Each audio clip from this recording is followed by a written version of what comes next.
सबका हार्दिक स्वागत और अभिवादन है। आज ज्योग्राफी का पार्ट 17 प्रस्तुत किया जा रहा है, जिसमें 40वें बीपीएससी प्रीलिम्स जो 1995 में हुई थी उसके ज्योग्राफी के सारे प्रश्नों का उत्तर है और साथ में कुछ अन्य महत्वपूर्ण जानकारियाँ भी हैं जो एग्जाम्स में पूछे जाते हैं। तो प्रस्तुत है आज पार्ट 17। प्रश्न 1, छोटानागपुर का पठार है। इसका उत्तर है एक समप्राय भूमि। समप्राय मतलब समतल। एक समप्राय भूमि है छोटानागपुर का पठार। छोटानागपुर का पठार के बारे में देखते हैं। छोटानागपुर का पठार को बोलते हैं भारत का या झारखंड का रूर प्रदेश, और यह पठार 4 राज्यों में मुख्य रूप से फैला हुआ है। झारखंड में, पश्चिम बंगाल में, छत्तीसगढ़ में, ओडिशा में और थोड़ा सा भाग आंध्र प्रदेश में भी है। तो मुख्य रूप से 4 राज्य का नाम ले सकते हैं: झारखंड, पश्चिम बंगाल, छत्तीसगढ़, ओडिशा। लोकेशन आप देख लीजिए, यह है छोटानागपुर का पठार। झारखंड है, वेस्ट बंगाल है, छत्तीसगढ़ है, ओडिशा है और थोड़ा सा आंध्र प्रदेश में आता है। इस पठार का निर्माण आर्कियन युग में हुआ, जिसमें ग्रेनाइट और नीस चट्टानें हैं। अर्थात इस पठार में ग्रेनाइट और नीस प्रकार की चट्टानें मिलती हैं और इसका निर्माण हुआ था आर्कियन युग में। इसकी औसत ऊंचाई है 700 मीटर। साथ में खनिज संसाधन की दृष्टि से बात करते हैं तो यह हमारे देश का सर्वाधिक संपन्न पठार है, छोटानागपुर का पठार। भारत का पूरे अभ्रक का 80% यहीं पर मिलता है और इसी पठार से दामोदर नदी निकलती है। तो पहला प्रश्न हो गया छोटानागपुर का पठार। आपको यह जानना चाहिए कि यह प्रायद्वीपीय पठार का भाग है। छोटानागपुर का पठार आप चित्र में देख सकते हैं।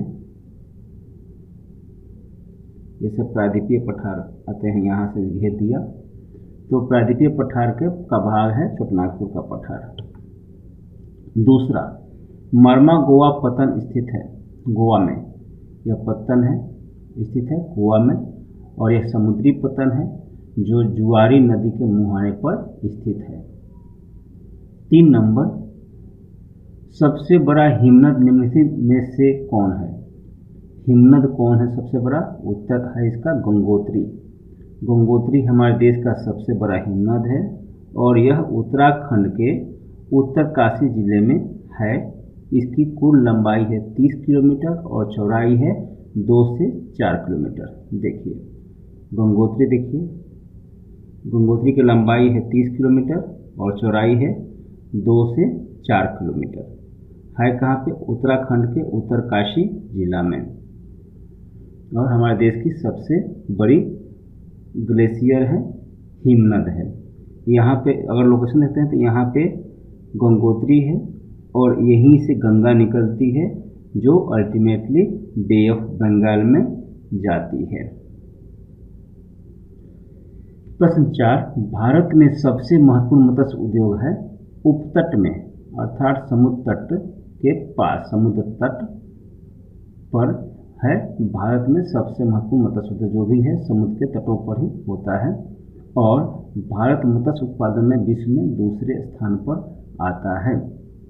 5 नंबर प्रश्न है, क्षेत्रफल के अनुसार राज्यों का सही अवरोही क्रम क्या है, अर्थात घटता हुआ क्रम क्या है? तो सबसे अधिक क्षेत्रफल राजस्थान का है, फिर मध्य प्रदेश और तीसरा पर महाराष्ट्र, चौथा पर उत्तर प्रदेश और 5वां पर गुजरात। पहले 5वें स्थान पर जम्मू कश्मीर आता था, लेकिन अब लद्दाख के बन जाने से गुजरात का स्थान हो गया है 5वां। तो इस तरह इसे हमेशा याद रखेंगे आप, क्षेत्रफल के अनुसार कौन सा राज्य किस स्थान पर है। अगले वीडियो में जो 18 नंबर पार्ट होगा उसमें जनसंख्या के अनुसार पूछा गया है, वो भी देख लेंगे अगले वीडियो में। 6 नंबर, समस्त विश्व में चीतों की सर्वाधिक आबादी भारत में है। इनकी अनुमानित संख्या क्या है? जब ये प्रश्न पूछा गया था उस वक्त का साल था 1995। तो उस वक्त का प्रश्न है, चीतों की संख्या सर्वाधिक आबादी भारत में है कहा गया था और अनुमानित संख्या क्या है? तो उस वक्त के लिए आंसर था 6000। किंतु अभी लेपर्ड्स की जो अनुमानित संख्या है यह 12000 से लेकर 14000 है भारत में वर्तमान में। सबसे अधिक लेपर्स मध्य प्रदेश में 1817 मिलते हैं। और आप देख सकते हैं बाकी जगहों पे सारे स्टेट्स का नाम लिखा हुआ है और टोटल लिखा है 7910 स्टार दे दिया है। जहाँ पे गिनती हो पाई है नहीं हो पाई, कुछ स्थानों पर गिनती भी नहीं हो पाई है, इसलिए कहा गया है कि 12,000 से लेकर 14,000 तक लेपर्स हमारे देश में हैं। 7. मानसून का निर्वतन इंगित करता है। निर्वतन मतलब वापस जाना। वापस जाना कैसे समझ में आता है हमें? प्रश्न है कि मानसून का वापसी जाना कैसे समझ में आता है, कैसे समझते कि मानसून वापस जा रहा है? तो आकाश साफ रहने लगता है। मानसून जब आती है, आपने देखा है मध्य जून से लेकर सितंबर तक, मानसून के बारे में बात किया था हमने, मध्य जून से लेकर सितंबर तक का जो समय होता है वह भारत में दक्षिण पश्चिम मानसून का होता है। ठीक, दक्षिण पश्चिम अर्थात साउथ वेस्ट मानसून। अभी देखेंगे, लिखा हूँ, कुछ ना कुछ कारण है।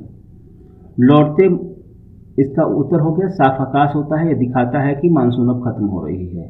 लौटते मानसून को उत्तर पूर्व मानसून बोलते हैं, इसे लिखा था। दक्षिण पश्चिम का उल्टा होता है नॉर्थ ईस्ट मानसून। जो वापस लौटता है मानसून उसे बोलते हैं उत्तर पूर्व मानसून। फिर आकाश साफ रहता है और तापमान थोड़ा बढ़ने लगता है बरसात के बाद। और निर्वतन का समय होता है अक्टूबर। सितंबर तो मानसून होती है, तो वापसी जाने का समय होता है अक्टूबर। और उत्तर भारत में वर्षा तो नहीं होती है, किंतु उत्तर पूर्व में और साथ में ही प्रायद्वीपीय भागों के पूर्वी भागों में और मुख्य रूप से तमिलनाडु में, तमिलनाडु में खूब वर्षा होती है निर्वतन मानसून के निर्वतन से या वापसी वाली मानसून से या नॉर्थ ईस्ट मानसून से। तो इस तरह से आपने देख लिया कि निर्वतन का पता कैसे चलता है। और मानसून के बारे में जो नॉर्थ ईस्ट मानसून होती है, प्रश्न पूछा गया है नॉर्थ ईस्ट मानसून से किस राज्य में सबसे अधिक वर्षा होती है? इसका उत्तर है तमिलनाडु में। और ध्यान रखिए, उत्तर पूर्व में भी वर्षा होती है नॉर्थ ईस्ट मानसून से, और साथ में ही जो प्रायद्वीपीय भारत है उसके पूर्वी तटों पर वर्षा होती है। 8. निम्नलिखित में से कौन भूमि बंधित नदी है? भूमि बंधित नदी है, यहाँ पे हाइफन होना चाहिए था। निम्नलिखित में कौन भूमि बंधित नदी है? उत्तर है लूनी, मतलब भूमि में ही गुम हो जाती है लूनी। देखिए, लूनी निकलती है, चित्र में देख लीजिए, यहाँ पे इमेज लगा रखा है। नाग पहाड़ी से निकलती है जो अजमेर के पास है और यहीं पर पुष्कर है। तो यह निकलती है नाग पहाड़ी से अजमेर के पास, और कुल इसकी लंबाई है 330 किलोमीटर। और रास्ता आप देख सकते हैं इस तरह से आकर कच्छ का रण जो दलदली भूमि है वहाँ पर यह लुप्त हो जाती है लूनी नदी। इस पर एक बांध भी है जिसका नाम है जसवंत सागर बांध, जोधपुर में है। देखिए 1 नंबर लिखा है, जोधपुर में लूनी नदी पर बांध है, नाम है जसवंत सागर बांध। इसमें नीचे तीसरा लाइन में लिखा हुआ है थार रेगिस्तान से बहती हुई गुजरात के कच्छ के रण में विलुप्त रहती है। अब जानते हैं राजस्थान में थार रेगिस्तान है। 9 नंबर पे भारत के चावल के कटोरे क्षेत्र का नाम बताइए। देखिए, चावल के कटोरा क्षेत्र का नाम, अगर स्टेट का नाम कहें तो अभी तेलंगाना बता रहा है, कहीं कहीं आंध्र प्रदेश बता रहा है और कहीं कहीं छत्तीसगढ़ बता रहा है। लेकिन कह रहा है कि अभी वर्तमान में तेलंगाना को बोलते हैं चावल का कटोरा, किंतु स्पष्ट नहीं है। जो भी चावल का अधिक उत्पादन कर लेता है उसका नाम आ जाता है। तो एक सटीक सा आंसर है कृष्णा गोदावरी डेल्टा क्षेत्र को बोलते हैं चावल का कटोरा। किसी विशेष राज्य का नाम पूछ दे तो तेलंगाना अभी आप आंसर करेंगे कि किस राज्य को चावल का कटोरा बोलते हैं। तो कृष्णा गोदावरी डेल्टा का क्षेत्र होता है मुख्य रूप से 4 राज्यों में, महाराष्ट्र, छत्तीसगढ़, गोदावरी और आंध्र प्रदेश। आप जानते ही हैं गोदावरी नदी निकलती है महाराष्ट्र के नासिक से। तो ये देखिए जो डॉट लाइन है, lateral limit of the delta, delta यह डेल्टा का लाइन है, जो डॉट लाइन बना रखा है डेल्टा का लाइन है।